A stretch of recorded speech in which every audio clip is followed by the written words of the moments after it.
Welcome to Meena vlogs. இன்றைக்கி நம்ம மீனா விலாக்ஸில் ஈஸியான தக்காளி சட்னி எப்படி பண்ணுறதுன்னு பார்க்கலாமா?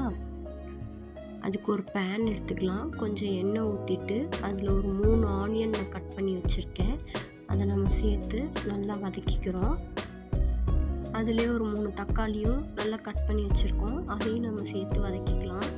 அதில் ஒரு 10லேருந்து 15 பூண்டு சேர்த்துக்கலாம். ஒரு கைப்பிடி கருவேப்பிலை சேர்த்துக்கலாம். இப்போ இது எல்லாத்தையும் நல்லா கோல்டன் ப்ரௌன் ஆகிற வரைக்கும் வதக்கி எடுத்துக்கலாம்.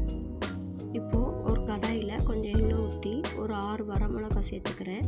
இதுதான் நம்ம சட்னிக்கு தேவையான காரத்துக்கு நம்ம போடுறோம். இதை நல்லா வறுத்துட்டு ஆல்ரெடி இதில் நான் தேங்காவை குட்டி குட்டியாக கட் பண்ணி எண்ணெயில் ஃப்ரை பண்ணி வச்சுருக்கேன். இதையும் நம்ம சேர்த்துக்கலாம். ஒரு மிக்ஸி ஜாரில் அந்த எண்ணெயில் வறுத்து தேங்காய், வரமிளகா இது எல்லாத்தையும் நல்லா கொரப்பாக அரைச்சி எடுத்துட்டு நம்ம ஆல்ரெடி வதக்கி வச்சுருக்க வெங்காயம், தக்காளி இதெல்லாம் போட்டு நல்லா நைஸாக அரைச்சி எடுத்தோம்னா டேஸ்டான சுவையான தக்காளி சட்னி ரெடி ஆகிடும்.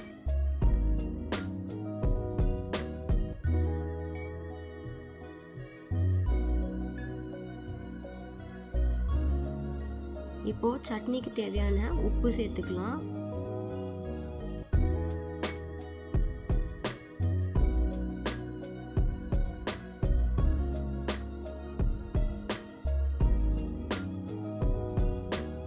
இப்போது சட்னிக்கு தேவையான தாளிப்பு ரெடி பண்ணிடலாமா? அதுக்கு ஒரு கடாயில் கொஞ்சம் நல்லெண்ணெயும் கொஞ்சம் ரீஃபைண்ட் ஆயிலும் ஊற்றிக்கலாம். அது நல்லா காஞ்சோடனே கடுகு உளுத்தம் பருப்பு ஆட் பண்ணிக்கலாம். அதுவும் நல்லா பொரிஞ்சதுக்கப்புறம் ஒரு கைப்பிடி கருவேப்பிலை சேர்த்துக்கலாம். இதெல்லாம் நல்லா பொரிஞ்சதுக்கப்புறம் இதை எடுத்து சட்னியில் ஆட் பண்ணிடலாம். இது தோசைக்கு, இட்லிக்கெலாம் சூப்பர் காம்பினேஷனாக இருக்கும். கண்டிப்பாக அதை நீங்கள் ட்ரை பண்ணி பாருங்கள். உங்களுக்கு இந்த வீடியோ பிடிச்சிருந்துச்சுன்னா மீனா விலாக்ஸை லைக் பண்ணுங்கள், ஷேர் பண்ணுங்கள், சப்ஸ்கிரைப் பண்ணுங்கள்.